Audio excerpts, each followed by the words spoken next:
Les damos la bienvenida a esta nueva entrega de América a dos voces, este espacio en el que Amir Valle desde Berlín y quien les habla Johan Ramírez desde Bogotá discutimos algunos de los temas más importantes de la región. Amir, en esta ocasión me gustaría preguntarte sobre lo que está pasando en El Salvador. A veces no le prestamos mucha atención a lo que pasa en América Central, pero es algo importantísimo lo que está ocurriendo allí desde hace ya mes y medio. El Congreso de ese país firmó un decreto que se llama un régimen especial, que básicamente suspende las garantías en el país con el argumento de luchar contra la inseguridad. Esto luego de que se produjeran hasta 63 asesinatos en un día, una cifra impresionante que mostraba cómo la ola de violencia iba aumentando en el país. Para controlar la violencia, firmaron este decreto en el Parlamento que permite, entre otras cosas, unas redadas generales, detenciones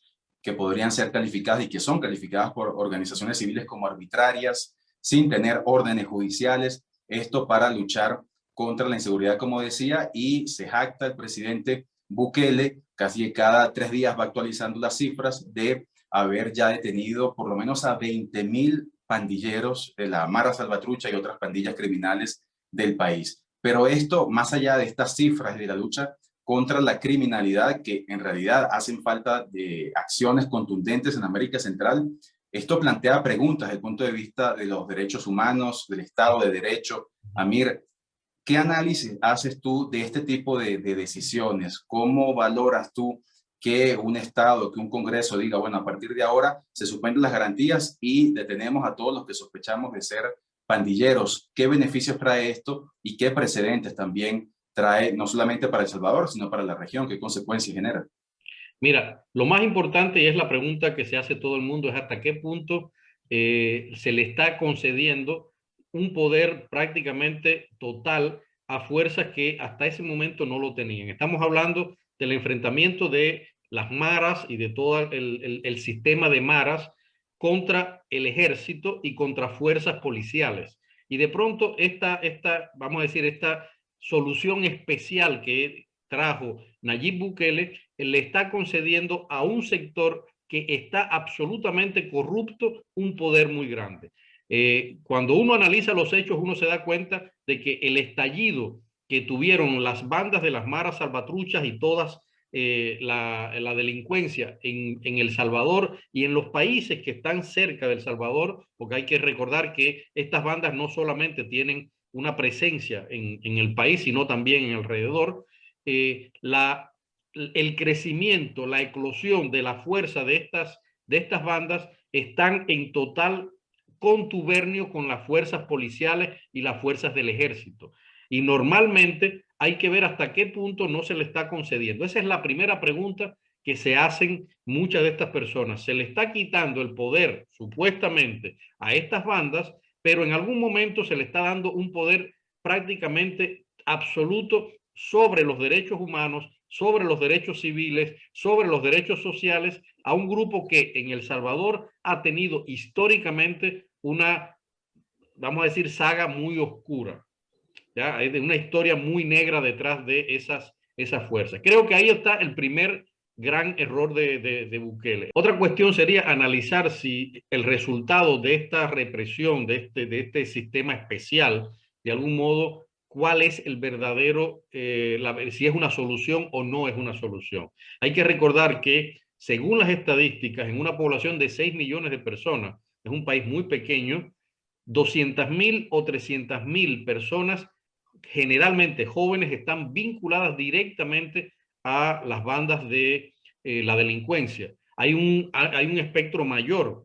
Se piensa que la población existe una mayor vinculación de mucha parte de la población a estas bandas, o están de algún modo confabuladas o están compradas, etcétera, porque llegan a muchas partes de estas bandas, pero solamente el hecho de 200.000 o 300.000 personas ya significan algo muy fuerte dentro de un país de 6 millones de personas. Y además, el Y no gran solamente problema, eso, Mir, sino que también son bandas que tienen mucha influencia en toda la región también. Entonces, exactamente, pensar que imponer un decreto, un régimen especial para acabar con esas bandas en El Salvador, pensar que eso no va a implicar un flujo hacia otros países sería bastante ingenuo. Entonces, esto podría tener también consecuencias en otros países de Centroamérica. Ese es el gran problema, es decir, muchas ya se conoce, o sea, es algo que se ha comprobado, muchas de las partes de las bandas que no han sido detenidas están huyendo hacia otros países. Y ahí existe un nuevo peligro. Por eso muchas personas piensan que esta medida no va a terminar realmente con la violencia en la región, sino que la va a extender.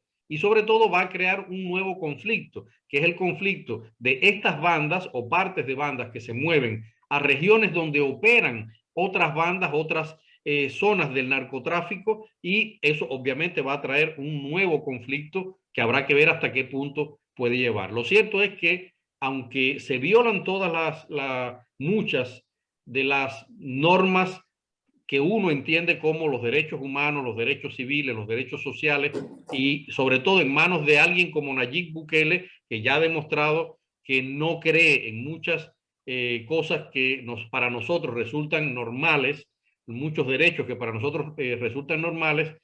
Además de ese simple hecho, habría que esperar a ver en unos meses qué sucede en la región en materia de violencia, para ver realmente cuál es el resultado de lo que estamos viendo ahora en El Salvador. Claro, y te iba a decir eso también, Amir, que más allá de esta decisión, digamos, puntual como respuesta a una coyuntura, a una ola de violencia muy importante en El Salvador, Nayib Bukele se ha caracterizado desde un principio por ese tono autoritario que uno a veces se pregunta a qué está jugando, ¿no? Este presidente que llega con unos aires de pop star, ¿no?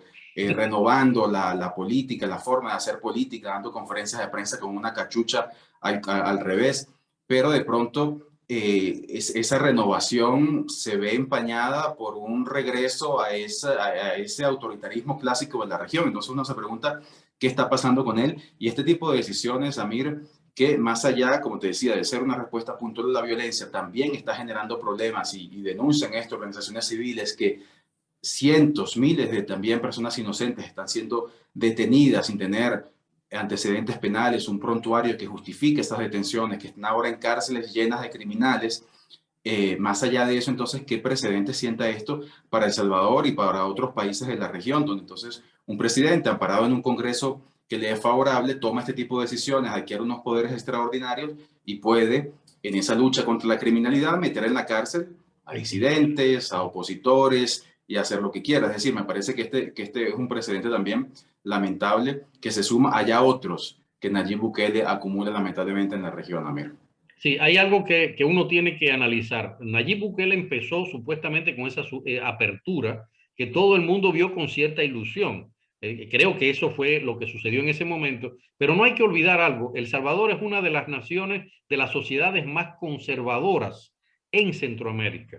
Y Nayib Bukele se tenía que enfrentar a esa sociedad conservadora, pero además que estaba regida por familias conservadoras con poder que le iban a establecer determinadas negociaciones. Al final él ha tenido que ir negociando, y de ahí su regreso a ese sistema, digamos, tradicional, que es lo que siempre funcionó en El Salvador, que es la ley de el que está en el poder manda y paga, además a el resto de la gente. ¿Qué es lo que sucedió? Que se le estuvo yendo de las manos el problema de la violencia, y ahí sí él tuvo que tomar, entonces se vio obligado de algún modo, quizás por decisión propia, habrá que verlo, o por decisión de determinados poderes que están detrás de Nayib Bukele, a tomar esta acción especial contra todos los derechos en el país.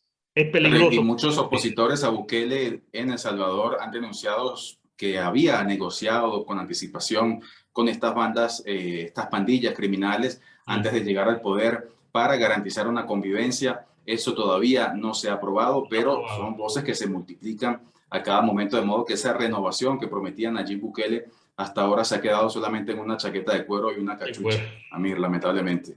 Bueno, con esto llegamos al final de esta entrega, Amir. Un gran saludo y un placer, como siempre, conversar contigo. Si te ha gustado este video, suscríbete al canal, comparte con tus amigos en las redes sociales y activa la campanita de las notificaciones para que te avisemos cuando publiquemos un nuevo video.